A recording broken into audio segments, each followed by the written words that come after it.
वंदे मातरम साथियों, आज फिर एक नए वीडियो के साथ आपके कुछ एक प्रश्न लगातार आ रहे थे। जैसे हमने पिछले वीडियो में 10 प्रश्न लिए थे, इसके बावजूद भी कुछ एक और आ रहे हैं जिन पे मैं चर्चा करना चाहूंगा। सबसे ज्यादा तो कि गार जो है, इस गार में इंप्रूवमेंट के लिए अगर बीए एडिशनल किया जाए तो कैसा रहेगा। ये क्वेश्चन थोड़े से हैं, 5 क्वेश्चन 6 क्वेश्चन लेंगे इस वीडियो में, मैंने लिख रखे हैं जो आपके सर्वाधिक आए हैं। और बीए एडिशनल का क्या प्रभाव रहेगा ये सबसे लास्ट में मैं रखूंगा। पहले हम एक एक करके देखेंगे। और उससे पहले मैं आप साथियों को जो गार पीड़ित हैं उनको एक बार फिर कहना चाहूंगा कि आप हिम्मत ना हारें, तैयारी में जुटे रहे।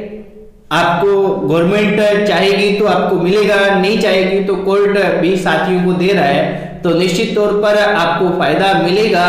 संभावना ऐसी पूरी लग रही है, तो आप निराश न हो, किसी भी सूरत में तैयारी अपनी प्रारंभ कर दें और लगातार जारी रखें साथियों। अब देखिए, जैसे अपने बात करें एक एक प्रश्न पे, तो साथियों प्रश्न मैं लेता हूं आपके कि सबसे पहले एक क्वेश्चन आ रहा है। एक क्वेश्चन है 2-3 साथियों का आया, वो आया कि हमारे परसेंटेज कम है, तो हम 12वीं ओपन बोर्ड से क्या दोबारा 12वीं करें, क्योंकि 12वीं में उनके परसेंटेज कम आ रहे थे।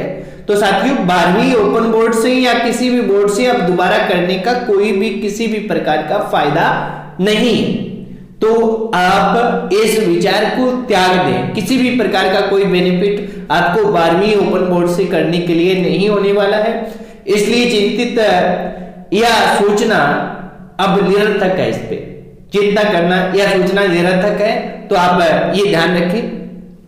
सेकंड क्वेश्चन आया था कुछ साथियों का कि हमने एमबीए कर रखी है, एमबीए कर रखी है और हम क्या है कि जो कॉमर्स का असिस्टेंट प्रोफेसर है बिजनेस एडमिनिस्ट्रेशन, ये बन सकते हैं क्या? निश्चित तौर पर साथियों बन सकते हैं। जिन साथियों ने एमबीए कर रखे हैं वो बिजनेस एडमिनिस्ट्रेशन से फॉर्म भर सकते हैं, तो आप फॉर्म भरिए और तैयारी में जुटिए। कोई भी इसमें दुविधा नहीं है किसी भी प्रकार की, तो आप कर सकते हैं। तीसरा जो क्वेश्चन है वो मैं थोड़ा सा रिवाइज करना चाहूंगा, क्योंकि ये बार साथियों का आ रहा था। पिछली वीडियो में मैंने ये क्वेश्चन लिया है, ध्यान रखेंगे। फिर दोबारा इस वीडियो में ले रहा हूं क्योंकि आपका कंफ्यूजन दूर नहीं हो रहा है, इस कारण दोबारा आपको क्लियर कर दूं कि अदर स्टेट से अगर एमकॉम कर रखी है, क्योंकि राजस्थान में एमकॉम है वो अलग अलग स्ट्रीम में होती है, जैसे एबीएसटी है, बिजनेस एडमिनिस्ट्रेशन है, ईएएफएम है, ऐसे इनसे होती हैं, जबकि अदर स्टेट में सभी मिक्स होता है। तो अदर स्टेट के वे विद्यार्थी जिन्होंने एमकॉम कर रखी है, तो वो एमकॉम प्रीवियस और फाइनल की पेपर्स मिला ले। जिन पेपर में 60% पेपर आपके मिल रहे हैं उससे आप असिस्टेंट प्रोफेसर का फॉर्म भर दें। एक बात। दूसरी बात, कुछ साथियों का फिर ये बार क्वेश्चन आया कि हमारे तो सर 50-50 बन रहे हैं, कि 3 पेपर तो हमारे किस में लिए हुए हैं कि एबीएसटी के हैं, 3 ईएएफएम के हैं, इस टाइप में कि 50-50% बन रहे हैं। तो साथियों ये आप अच्छी तरह से ध्यान रखें कि अगर आपकी 50-50 हो रही है तो एमकॉम जो फाइनल ईयर है, इस एमकॉम फाइनल ईयर में आपको ऑप्शनल सब्जेक्ट लेने होते हैं दो। तो ये ऑप्शनल सब्जेक्ट अगर आपने एबीएसटी के लिए रखे हैं तो आप एबीएसटी में भर सकते हैं, अगर आपने ईएएफएम के लिए रखे हैं तो ईएएफएम के आपको असिस्टेंट प्रोफेसर बनाया जाएगा जब आप 50-50% दोनों पेपर आ रहे हैं। और अगर किसी एक के 60 आ रहे हैं तो वही आपका सब्जेक्ट रहने वाला है, उसके अनुसार आप तैयारी करें। इसके बाद एक क्वेश्चन ये भी लगातार आ रहा है कि मैंने बीएससी कर रखी है, मैंने बीकॉम कर रखी है और बीकॉम के बाद में मैंने एमए किया है। यानी कहने का मतलब है कि पहले मैं आर्ट्स का स्टूडेंट नहीं था, बाद में आर्ट्स में मैंने मास्टर डिग्री की है। तो यहां किसी प्रकार की कोई दो राय नहीं है साथियों, चाहे आपने बीएससी कर रखी है बाद में एमए की है, बीकॉम कर रखी है, आपने एमए की है, या आपने बीए कर रखी है बाद में एमकॉम किया है, कुछ भी स्थिति है आपकी, आप निश्चित तौर पर एलिजिबल हैं। आपका ये ध्यान रखना है आपको अच्छी तरह से कि असिस्टेंट प्रोफेसर आपको उसी का बनाया जाएगा जिसमें आप पीजी हैं, और यूजी में यानी स्नातक में आपके पास कौन से विषय थे, 11वीं 12वीं में आपके कौन से विषय थे, ये कहीं भी कोई भी मायने नहीं रखते। तो ये किसी भी प्रकार का कंफ्यूजन न रखें। ये बार बार आपके सवाल आ रहे हैं तो मैं इसके उत्तर आपको दे रहा हूं। एक प्रश्न पिछली बार का ही दोबारा मैं लेता हूं, वो ये है कि ग्रेस लगी है मेरी 10वीं में, मेरी 12वीं में, मेरी ग्रेजुएशन में, मेरी सप्लीमेंट्री आई है। तो फिर आपको एक बार कह रहा हूं साथियों कि अगर किसी भी साथी की ग्रेस लगी है, सप्लीमेंट्री आई है, कोई फर्क नहीं पड़ेगा उससे। आप तो ये देखिए कि आप अगर गुड एकेडमिक रिकॉर्ड पूरा कर रहे हैं तो आप एलिजिबल है। ग्रेस में एक ध्यान रखना है कि मान लीजिए आपकी 5 नंबर की ग्रेस लगी है तो आप वो 5 नंबर नहीं जोड़ेंगे परसेंटेज में, ये ध्यान रखना है, क्योंकि ग्रेस वाले नंबर नहीं जुड़ेंगे। बाकी आप ग्रेस वाले नंबरों को छोड़कर आप एकेडमिक रिकॉर्ड पूरा कर रहे हैं तो आप एलिजिबल है। अगर कहीं भी आपकी सप्लीमेंट्री आई है, कहीं भी सोचने की आवश्यकता नहीं है, आप गुड एकेडमिक रिकॉर्ड पूरा कर रहे हैं, आप एलिजिबल हैं, किसी भी दुविधा में न रहें। मेरा ये बार बार वीडियो बनाने का मकसद यही है कि हमारे जितने साथी, जो नए साथी हमारे साथ में भविष्य में असिस्टेंट प्रोफेसर बनकर आने वाले हैं, वो साथी दुविधा में किसी भी प्रकार से न रहे और मैक्सिमम मैं जितने मेरे साथियों की सहायता कर सकता हूं उतनी करूं, ये मेरा मुख्य मकसद है। अब सबसे पॉपुलर क्वेश्चन कि हमारा स्नातक में, क्योंकि स्नातक में सभी कैटेगरी के लिए 50% अनिवार्य है, 50% अनिवार्य है, तो हमारे बहुत से साथी ऐसे हैं जिनके 49.88, 49.90, 49.95, 49.98 ऐसे क्वेश्चन, ऐसे पेपर, ऐसे परसेंटेज बने हुए हैं स्नातक में। वो बड़े ही ऐसे हैं कि हम क्या करें, हम एलिजिबल है या नहीं है। वर्तमान का जो ये हमारा गुड एकेडमिक रिकॉर्ड दिया गया है, गार दिया गया है, इसके अनुसार आप एलिजिबल नहीं हो।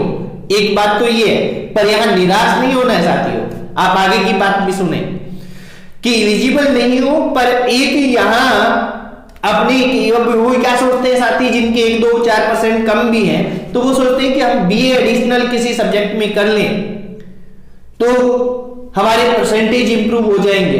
तो ये साथियों आप अच्छी तरह से सुन लें कि बीए एडिशनल आप अगर करोगे तो उसके आपके स्नातक में परसेंटेज ऐड नहीं किए जाएंगे किसी भी सूरत में, क्योंकि आप पहले ही पीजी कर चुके हो, आप क्योंकि 12 कर रहे हो तो पीजी तो है ही, तो स्नातक में एडिशनल वाले नंबर नहीं जुड़ेंगे, नहीं जुड़ते हैं, परसेंटेज में सुधार नहीं होगा।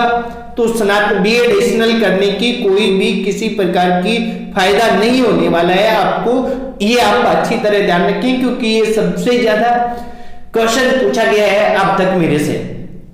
तो बीए एडिशनल का किसी भी प्रकार का कोई फायदा नहीं होगा, एक बार और सुन लें, किसी प्रकार का कोई फायदा नहीं होने वाला है।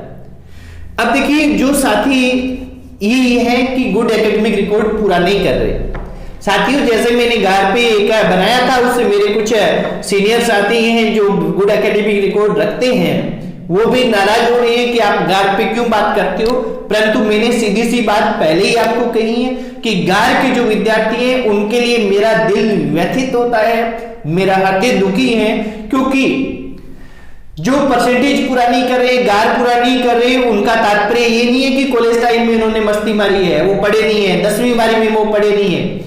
मैं मेरे बहुत से साथियों को जानता हूं जो परिस्थिति वंश, जिनको क्या है कि 10वीं उन्होंने प्राइवेट की है, 12वीं प्राइवेट की है, स्नातक प्राइवेट की है, जिन्हें खेतों में काम करना पड़ता था, जिन्हें दुकानों में काम करना पड़ता था, क्योंकि उनकी आजीविका नहीं चल सकती थी, उनकी घर की आर्थिक स्थिति ऐसे नहीं थी कि वो अच्छे से तैयारी कर पाए।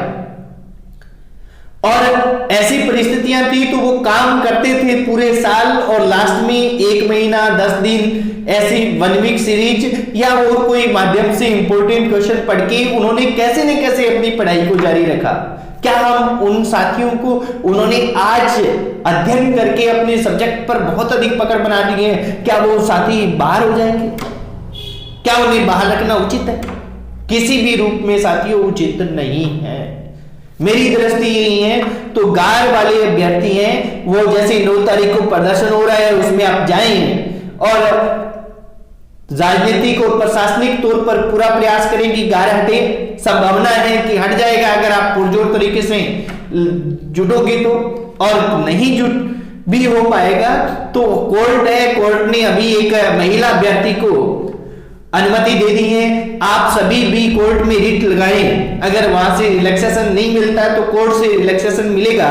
और हमारी भर्ती की पिछली भर्ती के बहुत से साथी ऐसे हैं जिन्हें कोर्ट से रिलैक्सेशन मिला है और उन्होंने ज्वाइन भी किया है। बहुत से साथियों ने ज्वाइन किया है, बहुत से साथियों का अभी मामला रुका हुआ भी है, तो बहुत से साथी ज्वाइन करने वाले भी हैं। तो आप कोर्ट के माध्यम से रिट जरूर लगाएं अगर आप कोई भी रास्ता आपको नहीं मिल रहा, और तैयारी अपनी निरंतर जारी रखें। तैयारी में किसी प्रकार का कोई व्यवधान ना लाएं।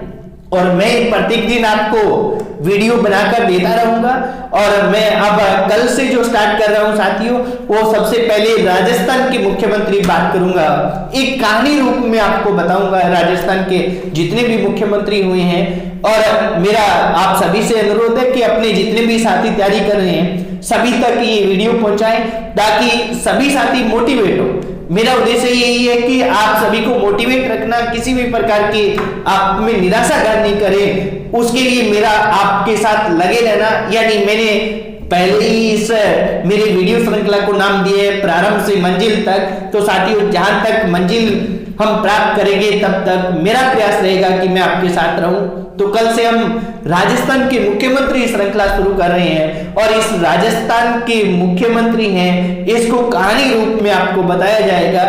ये कॉलेज लेक्चर के 3rd पेपर के साथ साथ में राजनीति विज्ञान सब्जेक्ट है वहां पे भी, और राजस्थान की जितनी भी प्रतियोगी परीक्षाएं हैं चाहे वो फर्स्ट ग्रेड है, सेकंड ग्रेड है, रीट है, पटवार है, पुलिस कांस्टेबल है, ग्राम सेवक है, लेबर असिस्टेंट है, कोई भी भर्ती परीक्षा है, महिला पर्यवेक्षक है, जितनी भी भर्ती परीक्षाएं हैं, प्रयोगशाला सहायक है, सभी के लिए अत्यंत महत्वपूर्ण रहने वाला है। तो आप सभी इस वीडियो को ज्यादा से ज्यादा पहुंचाएं और कल से मेरे चैनल पर राजस्थान के मुख्यमंत्री श्रृंखला देखना प्रारंभ करें। धन्यवाद साथियों।